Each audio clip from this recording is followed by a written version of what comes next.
a todos, muy buenas tardes. Esperando que este año sea un muy feliz año para cada uno de ustedes y que esté lleno de salud y de trabajo.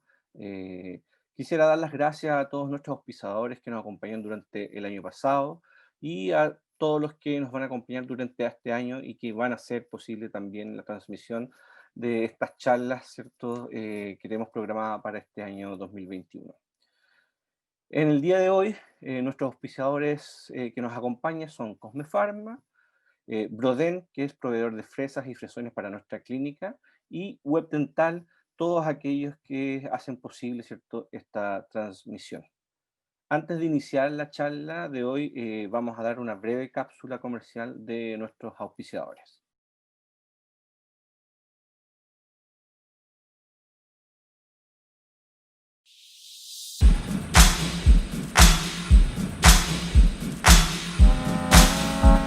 As we move across the suburbs, streetlights point their fingers to the east. The bump against the wall, looking for the tiniest hole. I'm getting out. I'm getting out, out, out, out, out.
El título de la charla de hoy es Abordaje miofacial en el territorio craneocervical, la cual será dictada por el kinesiólogo Mauricio Chacón. Él es kinesiólogo licenciado en kinesiología de la Universidad Andrés Bello.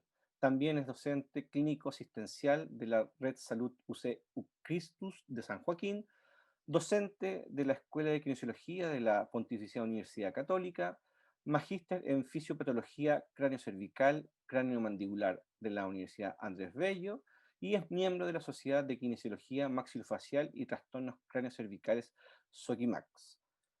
Por favor, Mauricio, muchas gracias por estar acá y por favor, demos comienzo a tu charla.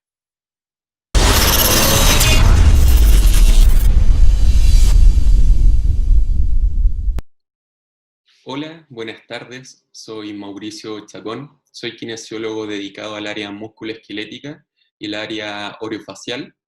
Pertenezco a la sociedad SOCIMAX, ya que es de kinesiología maxilofacial y trastornos cráneos-cervicales. Ahí está mi correo, cualquier cosa. Primero que todo agradezco la invitación a un kinesiólogo a su sociedad. Estoy muy agradecido por eso, por la oportunidad. Y le doy la bienvenida a todos los participantes y a la gente que me invitó a participar. Bueno, el tema de hoy va a ser el síndrome de dolor miofacial masticatorio.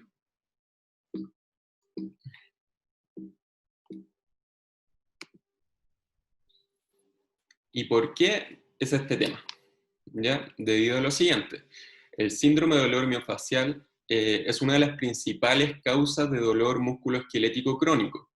Tiene una prevalencia del 85% en la población, se presenta mayormente en adultos, escaso en niños y escaso en la vejez. Mayor frecuencia en la zona lumbar, cervical y facial, que esa es la que nos va a interesar principalmente en la presentación.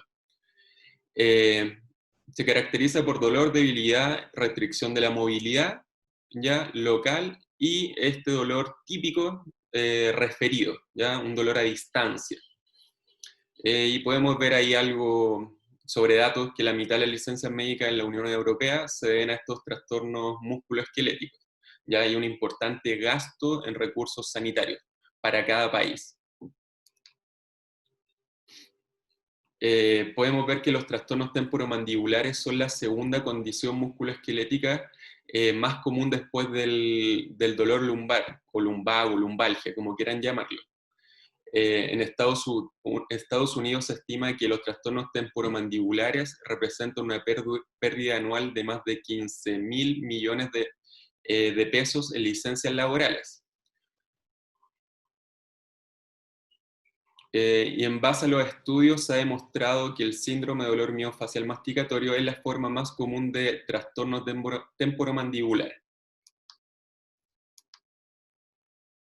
¿Y por qué? ¿Por qué elegimos este tema? ¿Ya? ¿Por qué esta disfunción? Debido a que uno si empieza a revisar la literatura, todo lo que se ha investigado, todavía es muy enigmático el tema de los puntos gatillos miofaciales, ¿ya? La etiología todavía carece, todavía es carente, no está totalmente reconocido cómo es el funcionamiento, cómo se provocan estos puntos gatillos. Hay investigaciones y estudios, sí, pero son acotados, no son grupos muy grandes, el N no es muy numeroso y es controversial, los resultados que se generan no van todos hacia la misma dirección. También hay poco interés de los investigadores, producto de lo mismo, porque hay poca, por decirlo, poca evidencia respecto a otros temas, y falta formación en mallas curriculares. Va en parte de un poco lo mismo, porque si tenemos poca información disponible, no me voy a arriesgar a tomar un tema que no tengo mucha información a la mano. Está presente en gran parte de las afecciones musculoesqueléticas y se confunde con síntomas o signos que de otro tipo de patología, por ejemplo, las radiculopatías, fibromialgia o disfunciones articulares incluso. Y puede coexistir con otras afecciones y esto genera confusión en el diagnóstico también que se pueda realizar o elaborar por parte del especialista. Bueno, los puntos gatillos miofaciales son bandas tensas palpables que se encuentran en un músculo rígido y causan dolor espontáneo y un dolor provocado por la presión del nódulo. ¿Ya? El dolor espontáneo es cuando está el punto gatillo activo y cuando se genera presión, se estimula la zona y se presenta el dolor, es un punto gatillo de tipo latente.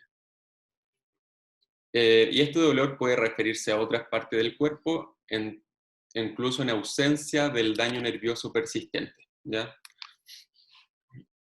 Y los puntos gatillos pueden causar parestesia, ¿ya? En distintas zonas, debilidad muscular sin atrofia primaria, movilidad restringida de un segmento del cuerpo, trastornos propioceptivos, alteraciones en la coordinación, alteraciones en las reacciones autonómicas, por ejemplo, vasoconstricción localizada, sudoración, activación pilomotora, ¿ya?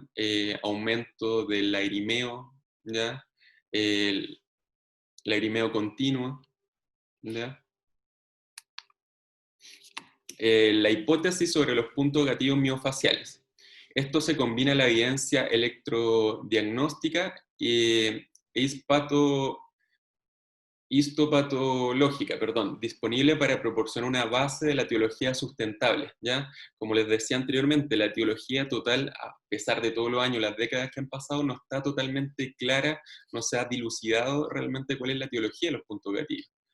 Entonces, en base a toda la información que se ha podido recopilar, podemos llegar a una hipótesis. En reposo se valora la denominada actividad espontánea.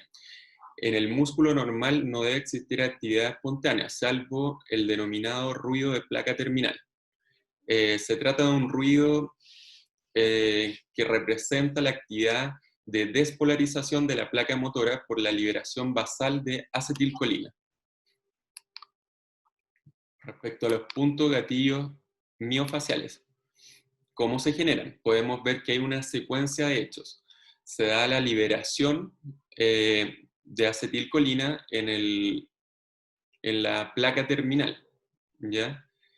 También se da un aumento de la tensión en la fibra muscular, se da una hipoxia local, vemos que hay daño en el tejido, se liberan sustancias o se activan sustancias sensibilizantes, se da una disfunción en el retículo sarcoplasmático, pero no tenemos claro el vínculo entre la anomalía inducida por la placa terminal, la liberación de acetilcolina y los cambios histológicos.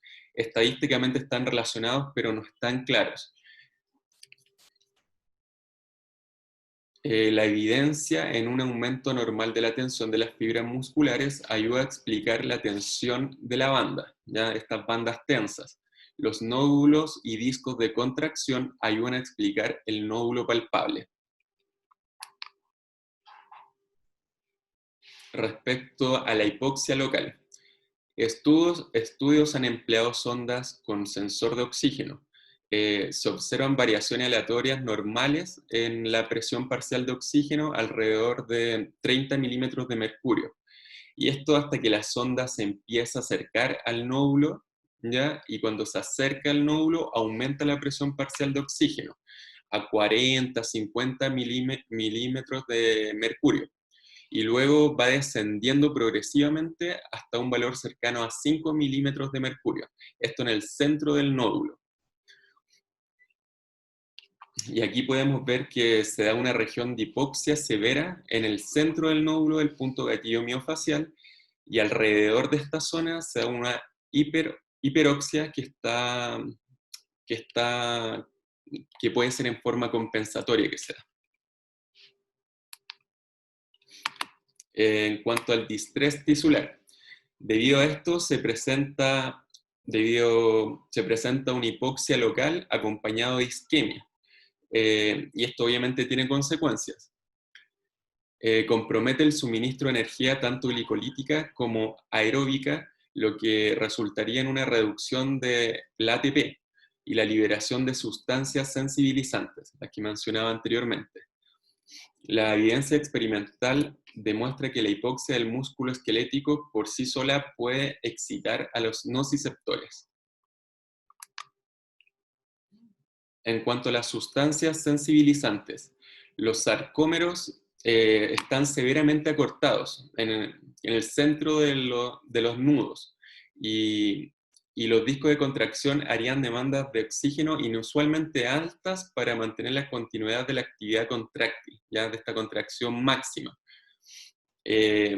Por otro lado, el aumento de la tensión de los sarcómeros que están acortados y estirados compromete la circulación, produciendo isquemia local, ¿ya? Los que les mencionaba. Están estos nódulos más acortados, ¿ya? En el centro hay un nódulo, que está muy acortado y está tenso. Y los que están alrededor de este nódulo no están acortados, están elongados, pero la tensión está aumentada. Distintas investigaciones indican diferencias bioquímicas significativas entre los músculos de control y los músculos con puntos gatillo activos, ¿ya? Estas sustancias sensibilizantes ayudan a explicar la sensibilidad local y el dolor referido de los puntos gatillos. Aquí podemos ver los puntos gatillo respecto a la disfunción que se da en el retículo sarcoplasmático. Esto compromete la captación de calcio por el retículo sarcoplasmático. El aumento sostenido de la concentración de calcio en los elementos contráctiles produciría algún grado de contracción sostenida. La bomba de calcio del retículo sarcoplasmático funciona con ATP y es más sensible a concentraciones bajas de ATP que la función de liberación de actina-miosina, que es esencial para la actividad contráctil. Teóricamente, si la actividad contráctil se redujera alargando los sarcómeros, la demanda de energía disminuiría, teniendo que romper este círculo vicioso. La fuerza contráctil de un sarcómero cae a cero cuando la actina y miosina pierden el contacto debido al estiramiento del sarcómero. Esto nos ayudaría a explicar por qué el estiramiento muscular tiende a reducir la actividad del punto gatillo y puede romper este ciclo vicioso de retroalimentación. Por eso nos puede impresionar la rapidez con la que una técnica de terapia manual para la liberación por presión de un punto gatillo puede eliminar la tensión palpable de una banda tensa. Incluso hasta en menos de 1 minuto se puede dar esto. Aquí podemos ver un esquema donde se ve el terminal nervioso, donde está llegando, teniendo contacto con la fibra muscular, se da una liberación excesiva de acetilcolina, se genera una despolarización del retículo sarcoplasmático, hay una liberación de calcio, por otro lado las sarcómeras están totalmente contracturadas, ya aumenta la contracción de las sarcómeras, provocando estos nódulos ya que veíamos en imágenes anteriores. Todo esto nos va a hacer que aumente la demanda de energía, ¿ya? Y para lograr disminuir la compresión de este vaso, ¿qué va a necesitar? Mayor cantidad de energía. Entonces, ¿esto qué nos va a llevar? A una crisis energética que se va a ir potenciando hasta generar liberación de sustancias sensibilizantes, las cuales pueden activar fibras nociceptivas. Acá podemos ver un esquema en el cual se puede ver la relación entre un punto gatillo central nodular, que sería este que está aquí, que está con negro y en rojo en el centro, y un punto gatillo insercional, que serían los de acá, ¿ya? Que serían los de los lados. La banda central oscurecida representa la banda tensa palpable, ¿ya? Esta que podemos ver acá, que está en negro. Y acá en la parte de abajo, en B, el esquema en la parte B, podemos ver un punto gatillo central, donde podemos ver varios nodos de contracción de fibras musculares. ¿Ya? Aquí podemos ver un nodo de contracción y podemos ver que en esta fibra muscular está más acortado en la zona del nodo y está más elongado, ¿ya? Podemos ver que está cortado acá y está más elongado el resto de la fibra. Pero la tensión de toda esta fibra muscular está aumentada, está alterada.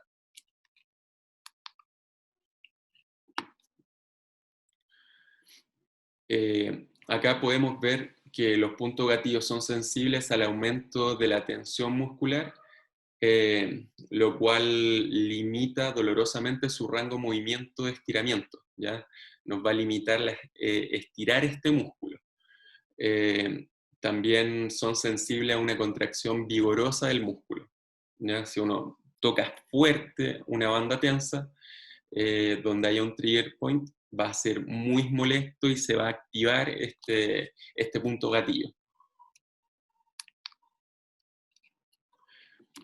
Acá podemos ver un esquema del síndrome de dolor miofacial donde hay ciertos factores que son precipitantes. Dentro de los más comunes son de origen traumático. Ya también podemos ver que hay alteraciones posturales que nos pueden facilitar la presencia del síndrome.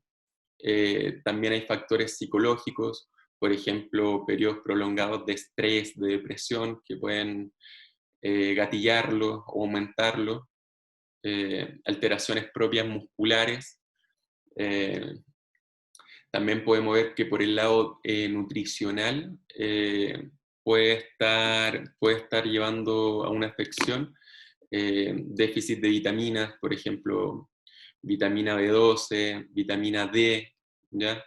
Y también hay factores de tipo endocrinos, por ejemplo, la tiroides, que pueden ser predisponentes. Respecto a este síndrome, es importante la evaluación del cuadro clínico. Esto requiere un tratamiento específico de los músculos para un alivio rápido del cuadro. Esto cuando son principalmente cuadros agudos. Necesitamos idealmente una buena evaluación que lo logre pesquisar e intervenir lo más rápido posible. ¿Para qué? Para evitar una cronicidad, perdón. Entonces, también podemos ver cuando ya un cuadro de tipo crónico que lleva ya más tiempo, ha generado ciertos cambios en nuestro sistema, vamos a ver que tenemos que intentar resolver los factores perpetuantes de este síndrome. ¿Ya? Importante tener en cuenta. Aquí podemos ver sobre la imagen como muestra dolor referido, ¿ya? Sabemos que el dolor referido está alejado a la zona del origen, ¿ya? Del estímulo.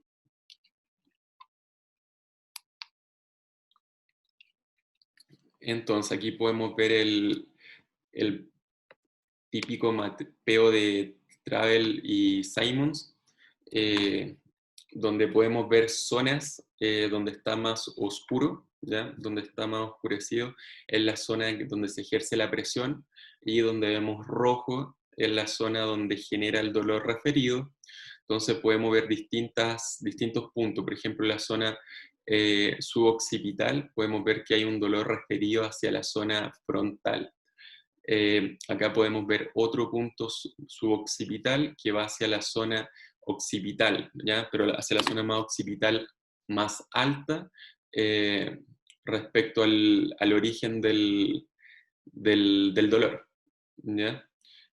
Acá podemos ver el músculo trapecio, ¿ya? El músculo trapecio es muy importante, ya que el trapecio, la porción del trapecio superior es la que tiene mayor cantidad de puntos gatillos en base a los estudios y a las investigaciones. Y puede referir dolores también hacia la zona cervical o hacia la zona también de cráneo, cabeza. Tenemos los típicos puntos gatillos de la zona del temporal, ¿ya? De la porción del temporal anterior, medio y posterior, que nos puede dar dolor hacia las piezas dentarias, ¿ya? También podemos ver el dolor referido del músculo massetero, que también nos puede dar dolor hacia piezas dentarias, ¿ya? Hacia la zona maxilar o hacia la zona mandibular. También podemos ver el músculo pterigoideo lateral, que es difícilmente evaluable, complejo de evaluar, pero también nos puede generar un dolor de tipo referido.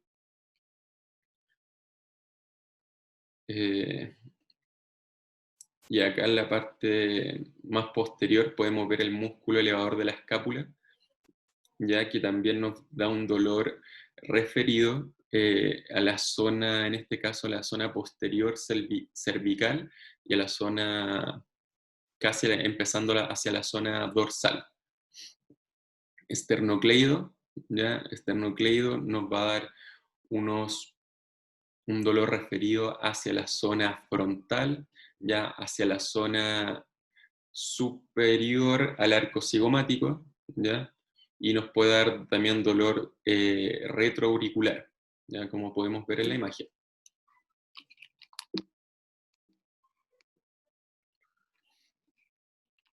Entonces, aquí también en la imagen lo que nos refiere es que, por ejemplo, músculos que no son propios de la zona facial nos puede dar un dolor referido hacia la zona craneal, ¿ya? Eh, hacia la zona incluso, hacia la zona craneal y hacia la zona facial. Aquí podemos ver las tres porciones, el trapecio superior, ¿ya? Medio y el trapecio inferior, ¿ya? Aquí podemos ver el músculo romboides, que también está siendo estimulado. Y los músculos, como ya vimos, occipitales, que nos pueden dar un dolor hacia la zona también facial, ¿ya? ECOM, como ya vimos anteriormente, nos puede dar, siendo propiamente un músculo del cuello, nos puede dar dolor hacia la zona facial, ¿ya? Y es muy cercana hacia la zona la zona orbicular. Y ahora, ¿qué queremos ver? El objetivo de la kinesiología orofacial. En qué nosotros podemos aportar a nuestros pacientes y al manejo de este cuadro, ¿ya? ¿Cuál es el objetivo? ¿Cuál es la idea de nuestra intervención? Entonces vamos a contribuir en el manejo del dolor. Hay que ver, hacer una buena evaluación para aplicar un tratamiento específico para cada paciente. Debemos utilizar las herramientas terapéuticas adecuadas a cada caso, ¿ya? No puede ser como una receta que tenemos ciertas herramientas terapéuticas y todos los pacientes que llegan con dolor miofacial ocupemos el mismo tipo de técnica o el mismo tipo de herramientas kinésicas para tratarlo, ¿ya? Tener criterio y tener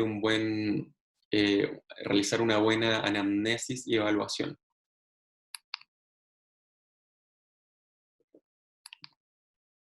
Dentro de lo que queremos lograr también va a ser mejorar la calidad de vida de nuestros pacientes. Sabemos que tienen múltiples alteraciones que pueden llevar a frustración, ya sea personal o profesional.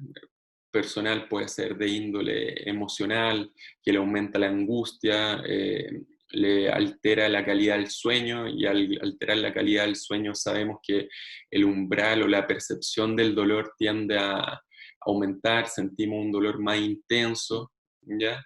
Entonces eso podemos ver la parte personal. La parte profesional podemos perder la concentración, eh, si tenemos alteraciones del sueño, como decía anteriormente, más que seguro durante el día no vamos a rendir como deberíamos rendir en nuestros lugares de trabajo.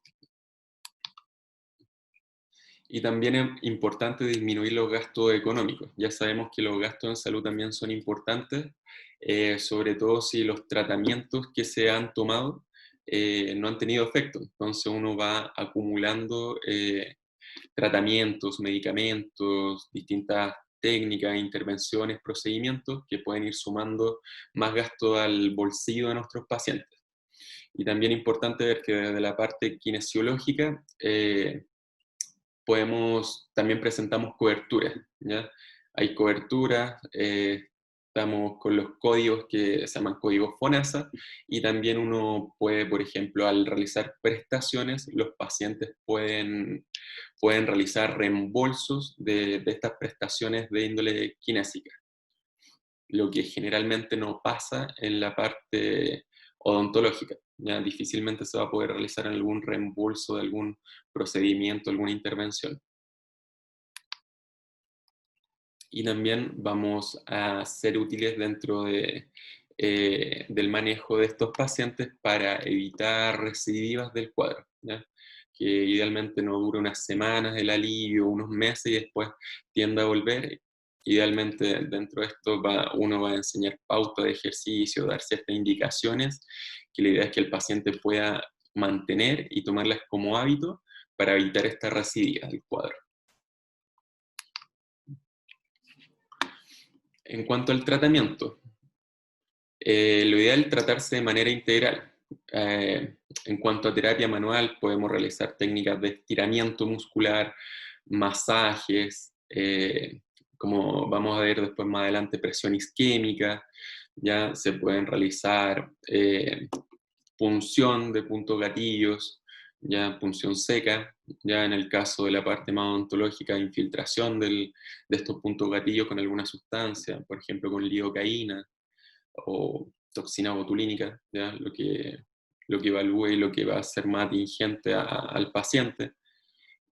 Podemos también utilizar en base a terapia kinésica convencional, TENS, ¿ya? Ultrasonido o terapia de láser, ¿ya? Que nos puede ayudar al manejo del cuadro. Entonces, dentro del tratamiento, idealmente dentro de las primeras sesiones ya que tenemos con nuestro paciente, siempre la educación al paciente, eso es fundamental la educación en el sentido de decir las medidas generales que él tiene que tener de cuidado. ¿Ya? El autocuidado es fundamental en este tipo de cuadros. ¿Ya? Puede ser por algo que el paciente esté realizando, una acción repetitiva durante el día, durante la noche, ya sea en su lugar de trabajo, que esta acción nos está llevando a una mayor sobrecarga, ¿ya? O sobreuso de una zona, en este caso mandibular, que nos puede llevar a gatillar uno de estos trigger points, ¿ya? Entonces, dentro de las medidas generales, idealmente recomendar dieta blanda, sobre todo en cuadros de tipo más agudo, ver siempre, evaluar los factores etiológicos que pueden estar causando el cuadro, y la indicación en cuanto a calor o frío, ya que tenemos que aplicar en ciertas zonas. Si es más propiamente tal solo el tejido blando, tejido muscular, tal vez vamos a ir más por la parte del calor, ya, para mejorar la irrigación de la zona, la flexibilidad, ya, pero tal vez puede ser un cuadro mixto, que tenga un trastorno en la articulación temporomandibular, cierta inflamación, una sinovitis, y por otro lado la parte masticatoria está sobrecargada. Entonces tal vez ahí podríamos utilizar las dos cosas, frío en la parte más articular y calor hacia la zona más muscular, ya hacia la zona más mandibular, donde está más el vientre muscular. Entonces, como mencionaba anteriormente, dentro de las terapias, que nosotros tenemos herramientas kinésicas, están las no invasivas, que son las que generalmente más utilizamos, lo más convencional, que está la terapia manual, ya con distintas técnicas que se pueden realizar, que vamos a ver más adelante. Termoterapia, lo que hablábamos anteriormente, que el uso de calor o frío, dependiendo del caso, cada paciente. Electroterapia, en este caso principalmente electroanalgesia vamos a ocupar. Electroestimulación no tendría mucho sentido, ¿ya? Para el caso. Y también dentro de la terapia invasiva, principalmente vamos a ver que está la punción seca, ¿ya? Que lo realizan algunos kinesiólogos que tienen la formación, la preparación, lo pueden realizar, ¿ya? Que es muy parecido, tiene un símil tal vez a lo que hacen ustedes con la punción, cuando puncionan la aguja, con lidocaína, ya se busca lo mismo, el efecto mecánico de la aguja llegando a la zona del nodo, ya de este punto gatillo, como se puede ver ahí en la imagen, tratar de llegar a esa zona que está rojiza, ya, que está ahí esa contracción de las fibras musculares, ahí queremos llegar. En base a como les decía, las herramientas más convencionales está la electroterapia. Ya la Asociación Americana de Terapia Física define la estimulación eléctrica nerviosa transcutánea, o TENS, como la aplicación de corriente eléctrica sobre la piel para el control del dolor, ¿ya? Más que todo se ocupa para modulación, manejo del dolor, ¿ya?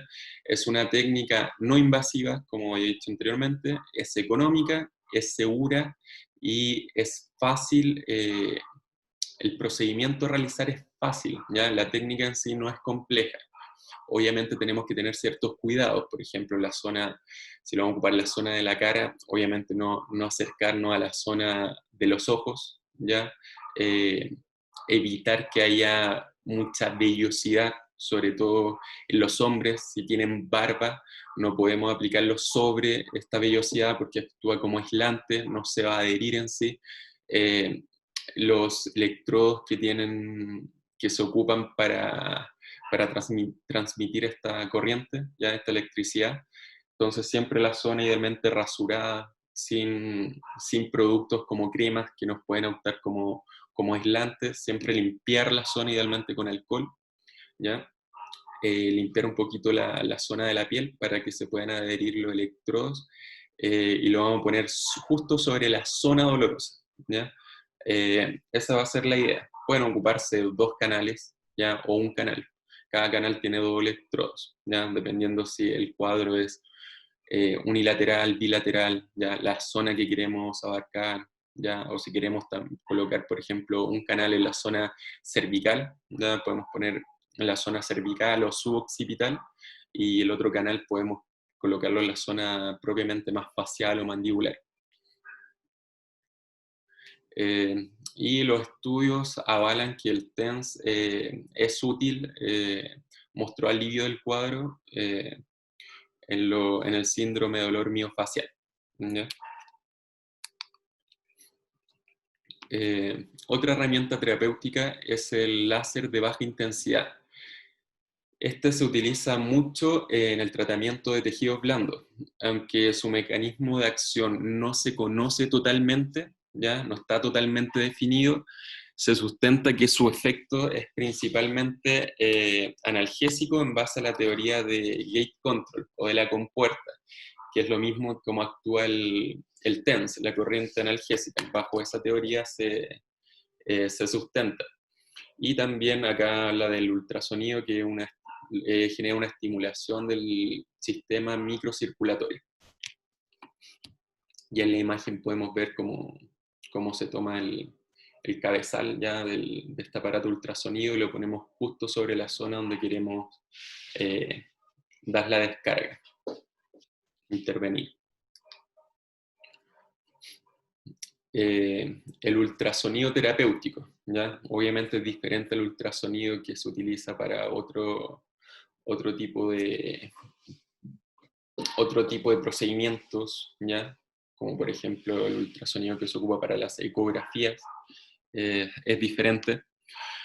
Este ultrasonido tiene unos cristales piezoeléctricos que lo que hacen es convertir la energía eléctrica en energía mecánica. El efecto terapéutico en el síndrome de dolor miofacial se asocia con el aumento en la circulación sanguínea y el metabolismo local, ¿ya? Y también así nos habla que hay una elongación y reparación del tejido miofacial a través de los efectos térmicos y mecánicos, ¿ya? Son los 2 tipos de efectos que me genera este tipo de terapia, ¿ya? En cuanto a la temperatura y estimulación mecánica. Y en investigación y estudio valoran que el ultrasonido contra otras modalidades y placebo muestra resultados favorables, ¿ya? Son discretos, pero hay resultados favorables, ¿ya? Nos puede aportar a nuestra intervención, ¿ya? Ahora vamos a ver la parte de terapia manual, ¿ya? Vamos a dejar de lado un poquito las máquinas, todos estos aparatos que nos pueden ayudar en el manejo, ¿ya? Generalmente lo que hacemos nosotros como kinesiólogos es ocupar este tipo de herramientas terapéuticas, máquinas, por ejemplo, calor en la zona local acompañado de TENS, de corriente analgésica, en forma preparatoria, para que el calor nos mejora la circulación sanguínea de la zona, el tejido queda logra una mejor flexibilidad, ¿ya? Nos va a permitir, por otro lado, el TENS disminuir poco la sensación de dolor, ¿ya? La percepción de dolor del paciente.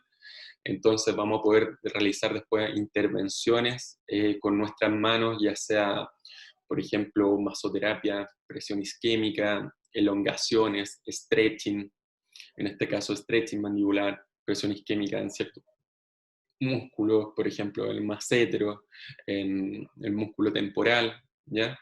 Esa es la importancia de todas estas herramientas que nos van a ayudar finalmente a poder intervenir con nuestras manos, ya que para los kinesiólogos, fisioterapeutas, la principal herramienta que tenemos es nuestras manos y la habilidad que vamos desarrollando con ellas. Acá podemos ver una tabla que en cuanto a la terapia manual, nos dice que hay ciertas técnicas que son efectivas en los triggers con puntos gatillos miofaciales, ¿ya? Entonces hay unas técnicas que se llaman de liberación rítmica pasiva, ¿ya? Donde hay un ciclo de contracción, relajación y stretching pasivo, ¿ya? También podemos ver que hay una técnica de liberación rítmica activa, donde hay un ciclo de contracción, relajación y stretching o elongación activa, ¿ya? Del músculo, de las fibras musculares. Y también podemos ver que hay liberación por presión isquémica. Vamos a ver más adelante que eso ha ido variando un poco con el tiempo, cómo los vamos a aplicar o realizar.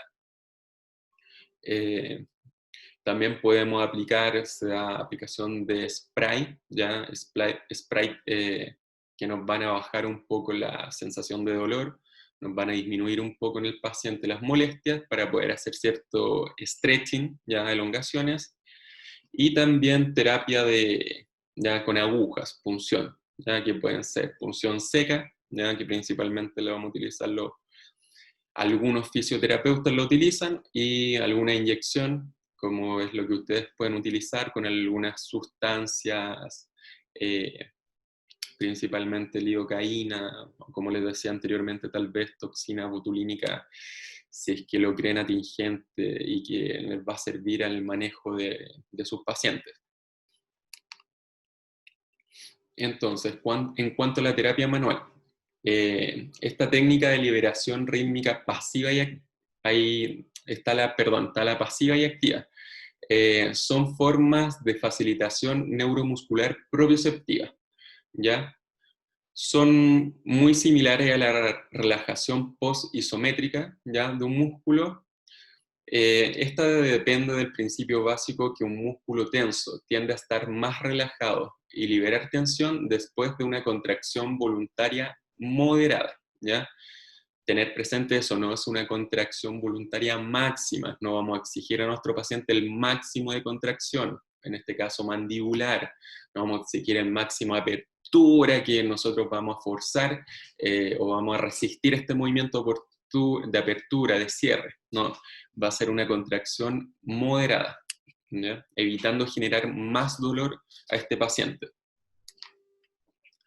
En cuanto a esta técnica rítmica, vamos a ver que se moviliza el segmento para estirar el músculo hasta el punto que comienza la resistencia o el malestar en el paciente. Él nos va a avisar, ¿ya? Si nosotros estamos interviniendo en la mandíbula, tenemos un dedo dentro de la boca, si no nos puede decir, le decimos que levante la mano, ¿ya? Que nos avise con algún gesto, ¿ya? Le pedimos al paciente que realice una contracción, ¿ya? Debe ser una contracción isométrica suave, idealmente del 10% de su máximo, ya una contracción muy, muy suave. Y acá idealmente el paciente debe mantener la posición, ¿ya? Nos resistimos un poquito al movimiento que está realizando el paciente. Para la liberación, la técnica de liberación rítmica pasiva, a medida que el paciente relaja el músculo, el terapeuta inmediatamente lo estira en forma suave, para aumentar el ROM, utilizando la liberación de la tensión que se desarrolla. Ya luego de esta contracción, ya que estábamos resistiendo, se genera una liberación, ya, de tensión, y ahí aprovechamos de aumentar rango de movimiento en el segmento en el segmento a tratar, en este caso en la mandíbula. El proceso se repite rítmicamente cuántas veces hasta que yo sienta que no se produce más liberación de la tensión muscular. Ya no voy a estar 1 hora tratando de hacer esta liberación rítmica.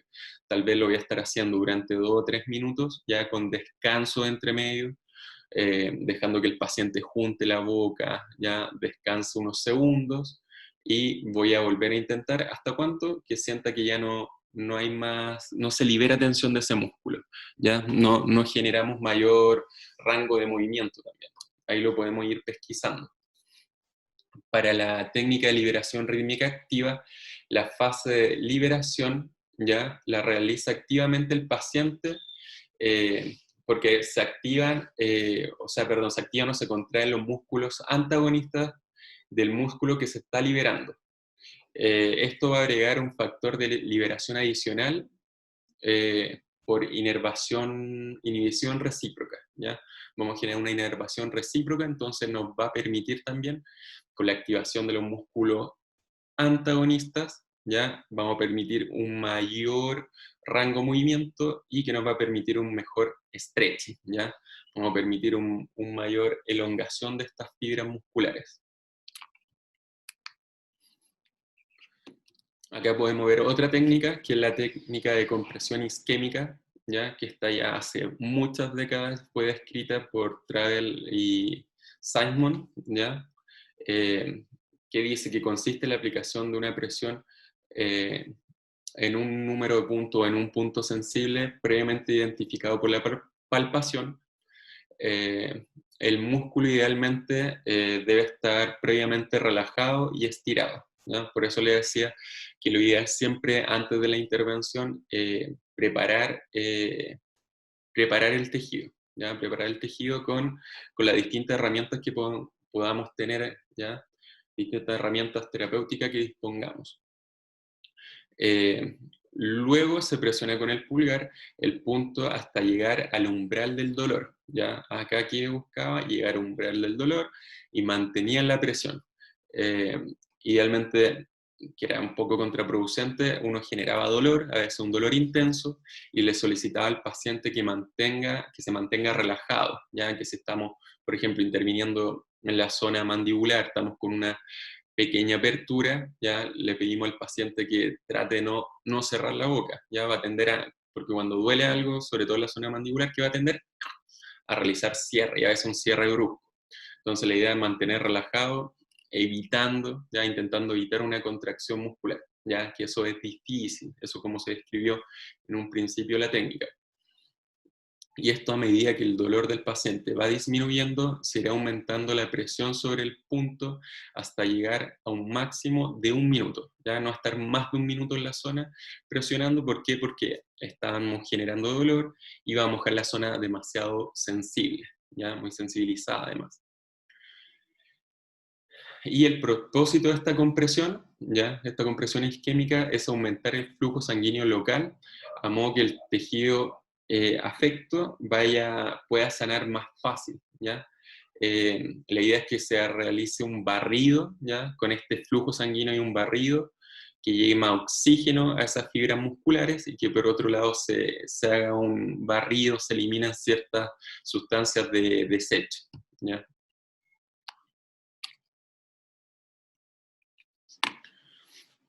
Y actualmente esta técnica de compresión isquémica ahora se realiza como una técnica de liberación de barrera indolora, ¿ya? Pero que puede ser incómoda, ¿ya? Idealmente el paciente hay que ir pesquisando cuando la realizamos, que no alcanza a llegar al umbral doloroso, ¿ya? Puede ser incómoda, ¿por qué? Porque la boca puede estar un poco más distendida, un poco más abierta, ya podemos tener la boca un poquito más abierta a lo normal, estamos elongando ciertos músculos, fibras musculares, y vamos a realizar la presión sobre el punto gatillo, pero idealmente sin presencia de dolor intenso, ¿ya? Sin presencia de dolor. Puede molestar, incomodar, pero no doler. Y se dieron cuenta con el paso del tiempo que el procedimiento anterior implicaba una fuerza mayor que era innecesaria e indeseada, Obviamente para el paciente no era mayormente beneficioso y durante la terapia lo pasaba mal, ¿ya? No era agradable. Esto pudieron verlo debido a que la médula espinal está programada para reconfigurarse y mejorar las experiencias de dolor. Por ende es importante hacer la terapia lo más indolora posible y que el paciente esté en una posición cómoda, ¿ya? Idealmente la posición cómoda del paciente, el lugar que vamos a utilizar, también que esté muy cómodo, que esté bien aireado, calefacción si es que hay frío, o que esté bien ventilado si hace mucho calor, para que el paciente pueda también concentrarse y juzgar la fuerza de estiramiento óptima y la presión de los dedos, ¿ya? Si esto es importante tener el feedback con el paciente, la retroalimentación. Si genera dolor, esta presión isquémica está molestando demasiado, el paciente nos avisa, algún gesto que nosotros hayamos hablado, que levante la mano, lo que sea necesario para que nos pueda avisar. ¿Ya? Eso es súper importante, la comunicación entre el paciente y el tratante.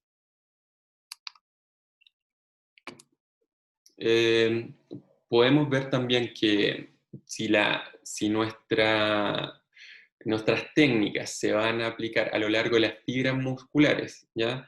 Que están siendo afectadas, ¿ya? Sea en forma longitudinal, podemos hablar que es una terapia de masaje. Que esta es más efectiva, primero, si que el músculo se alarga para eliminar la tensión. Ya siempre con el stretching va a tender a disminuir esta tensión, exceso de tensión que se da en la banda tensa, como explicamos anteriormente, producto de estos nodos que están acortados y por otro lado la fibra está más alargada pero siempre tensa. Entonces si nosotros generamos un stretching, una elongación de esas fibras, vamos a poder realizar después una terapia de masaje, ¿ya? Mucho más efectiva. Se va a aplicar una presión idealmente desde el centro del punto gatillo miofacial y de ahí nos podemos ir en dirección proximal o distal, ¿ya? Pero siempre idealmente empezar desde el punto gatillo miofacial, ya tiene mejor respuesta y luego ir alejándonos hacia distal. También se puede utilizar la pulverización o spray y el estiramiento. Se emplea, por ejemplo, cuando las técnicas más sencillas, convencionales, no dan efecto, también podemos ver esta opción de tratamiento. ¿Cómo se va a utilizar? Se aplica un chorro de vaporizador refrigerante sobre el músculo en una serie de barridos paralelos ya a las fibras. Uno parte más que todo por los extremos del músculo, ¿ya? Y después sobre el vientre muscular.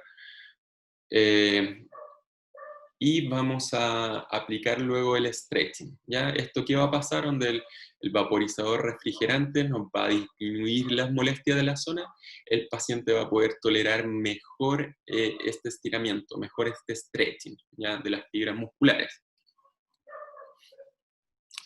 Ahora vamos a pasar a las técnicas, como habíamos visto anteriormente, unas técnicas que son ya de tipo invasiva, ¿ya? Dentro de las técnicas hay en kinesiología o fisioterapia invasiva. Esta es la punción seca, ¿ya? Que como decía anteriormente tiene un símil, ya se puede comparar, tiene cierta similitud con las infiltraciones que pueden realizar los odontólogos especialistas en la zona de un punto gatillo.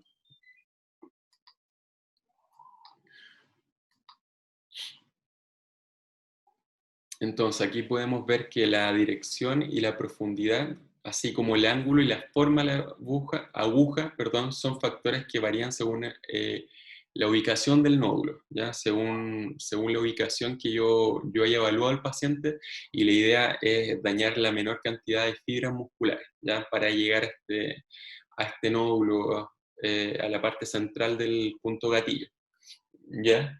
Generalmente se ocupan agujas de acupuntura, son las más utilizadas, más frecuentes.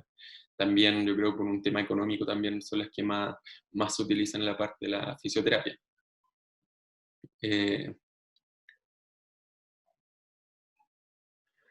Entonces la idea al introducir esta aguja es la acción mecánica que va a lograr sobre las fibras musculares, ¿ya? Y nosotros vamos a ver si es que es efectiva la técnica al realizarla, que va a haber un espasmo muscular, ya una contracción local donde yo estoy realizando la punción.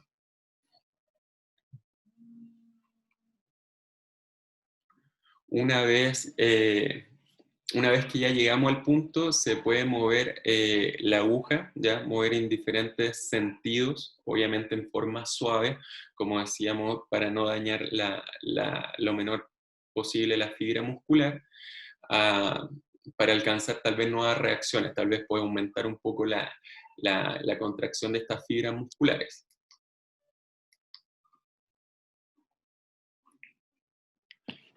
También podemos ver que va a ir variando en las distintas punciones que realicemos, la profundidad que hagamos en la técnica, ¿ya? Va a depender del paciente, cómo lo tolera, ya habíamos dicho anteriormente, la ubicación del punto gatillo, si está más profundo, más superficial, pero la idea siempre es que se generen estas contracciones en la zona.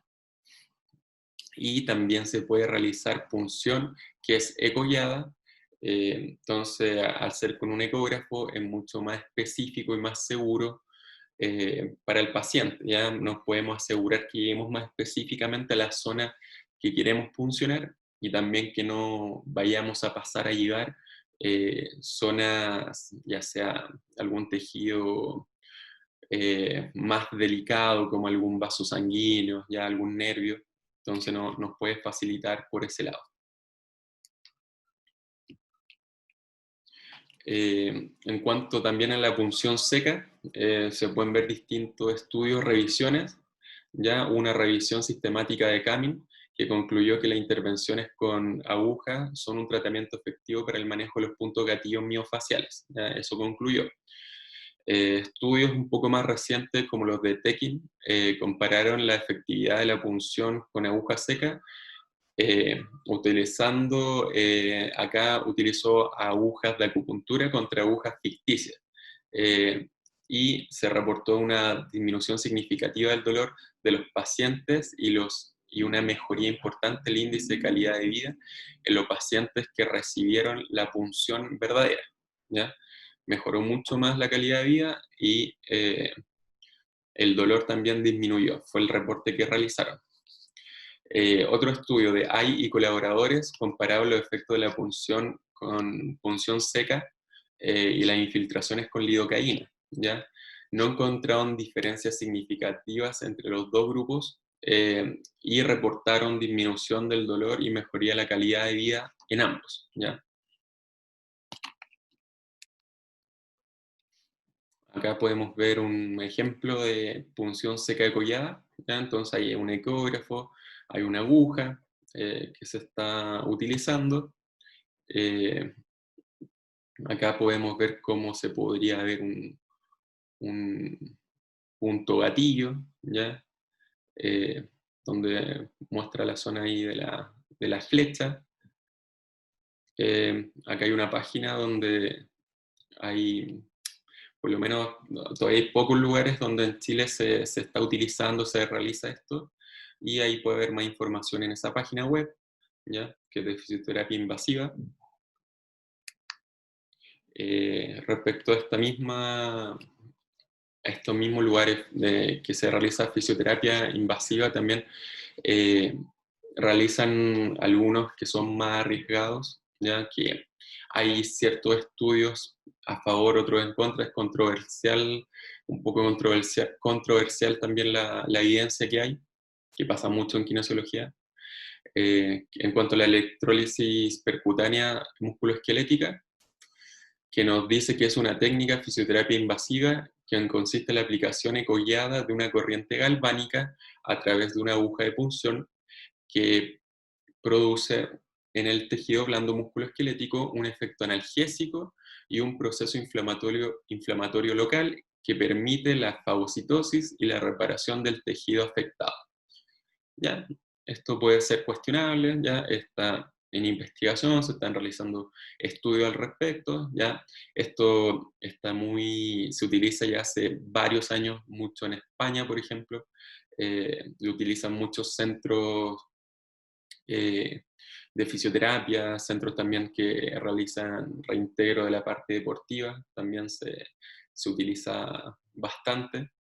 Eh, este es un tratamiento local en el lugar de la lesión, se aplica en forma directa sobre el tejido alterado, ¿ya? Se va a realizar de forma ecoguiada para permitir mayor seguridad ya de esta corriente galvánica. eh, y sustenta que se realizan modificaciones de la estructura y el comportamiento biomecánico, biológico del tejido blando, ¿ya? Esa es la idea, y dice que sustentan que muy rápido los cambios que se generan, ya desde las primeras sesiones ya uno puede ver alguna alteración y modificación del tejido, ¿ya? Esto lo empezaron a ocupar mucho, por ejemplo, en tendinopatías, de distinto tipo, y luego también en tejido blando, ya en distintos tipos de cuadros, también incluido el síndrome de dolor miofacial en la zona del punto gatillo.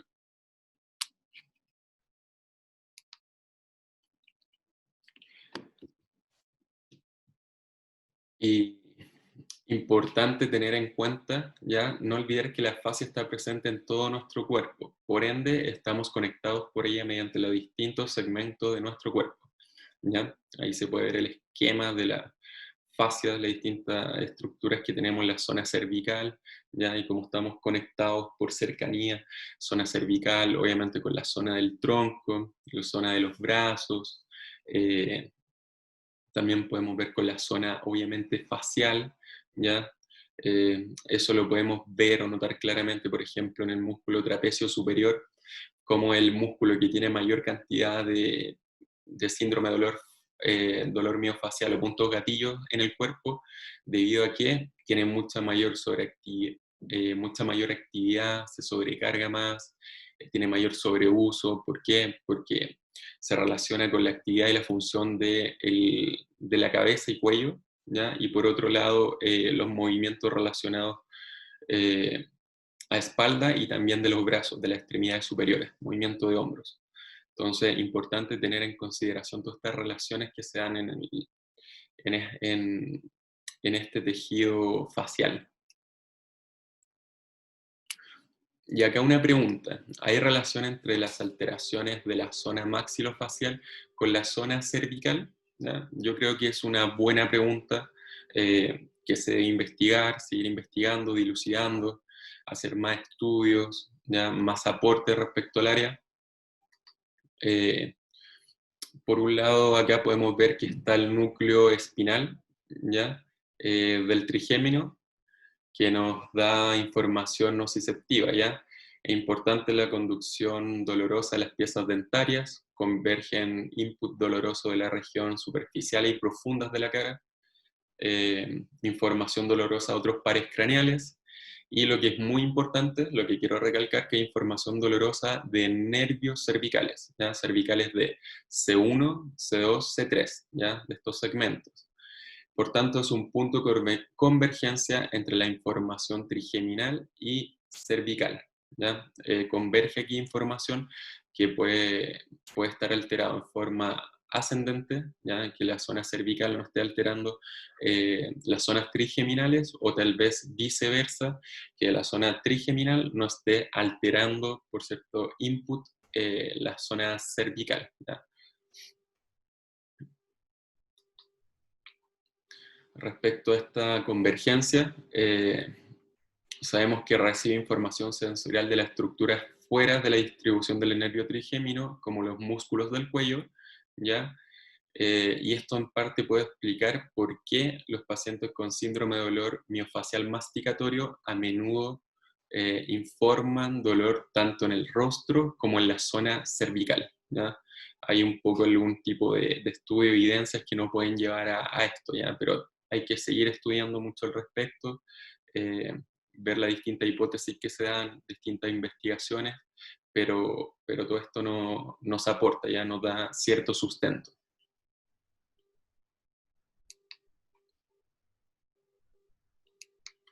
Y para finalizar, a modo de conclusión, el síndrome de dolor miofacial masticatorio es una disfunción con alta prevalencia en la población.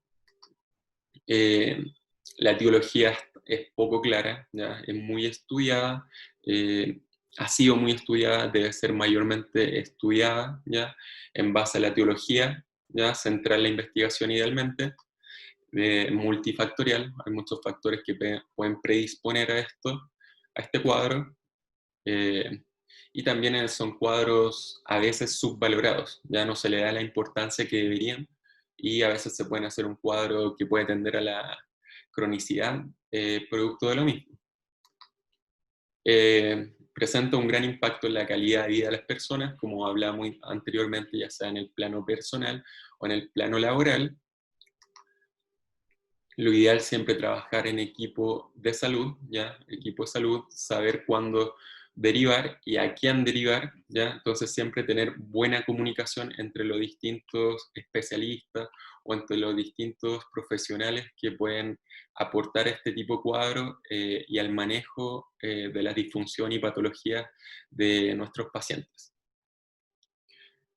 Bueno, eso sería la presentación del día de hoy. Muchas gracias por haberme invitado. Ya fue un gusto, espero le haya gustado la presentación y pasamos a las preguntas.